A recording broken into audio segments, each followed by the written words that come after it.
You both think the consumer is pretty strong. So what happened, do you think, with these retail sales numbers, Liz? Yeah, I mean, auto was clearly the weakness. And I think the consumer is fine. They're in great shape. But it's really, to your point, a very mixed bag. There are sectors that are underperforming quite a bit. Department stores, I think, continue to underperform. And really, most of the mall. Mm-hmm. And Erin, you're saying that the consumer is getting mixed messages.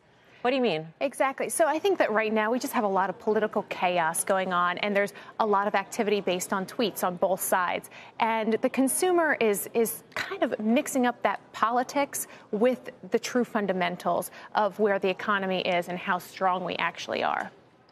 So do you really think that they're paying that close attention to the political noise and that is affecting what they're doing, whether they're going to the mall? It's chilling them somehow? Well, it's not affecting them at the mall. Well, at the mall in particular, it is. But at the clothing stores and at the, the typical what we think of as retail, it's really not affecting them too much. The bigger purchases with auto, et cetera, that's where they might shutter back a little bit. But in reality, everybody is fully employed.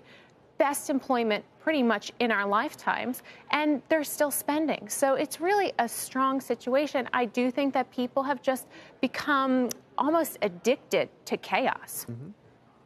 In terms of the stock performances, though, we've seen some stocks richly rewarded for executing well, Walmart and Target, for instance, and others who are just absolutely punished. And you say department stores are uninvestable. But in terms of the Walmarts, the Targets of the world, the ones that have been rewarded, many would argue that their valuations are rich. They're full at this point.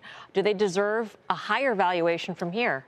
Yeah, I mean, I think the valuations are full. And if we look forward and think about what's happening on the manufacturing front and, the Beige Book, I just heard the last segment, you discuss all the cracks in the economy, it's not a foregone conclusion that the consumer continues to be strong. So there are certainly some concerns, and with valuations where they are, I think you have to be cautious. I still think there are some names that are, like Target, for instance, throwing up the best numbers that they've had in a decade, and still relatively reasonably valued. I think Walmart might be a little stretched. So I think you have to be really selective. And I do think that if we continue to see a deterioration in the economy, then you do have to be worried about a correction. What about the holiday season in general, which, and especially this year, feels like people wonder, is everybody going to emerge from it? I mean, the weak players, especially in the mall, is this a do or die moment for them? Well, it is a very Darwinistic type of situation in general in retail, and that will shake up even more come holiday season. So Q3 numbers in retail, it's not that we don't pay attention to them, but it's not ever our strongest quarter. So coming into Q4, it is make it or break it. So if some of those mall brands that have been struggling continue to struggle through holiday. Does that mean...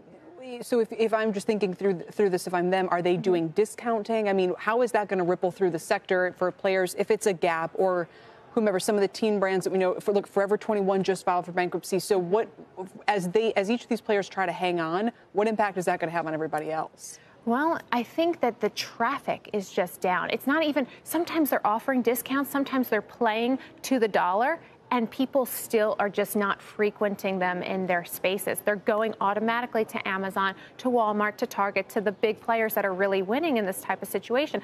They're starting to shop more on Instagram and all of these other new mediums. So it's not that people are necessarily shopping around even at those Macy's, Bloomingdale's, et cetera. They're kind of just forgetting about them.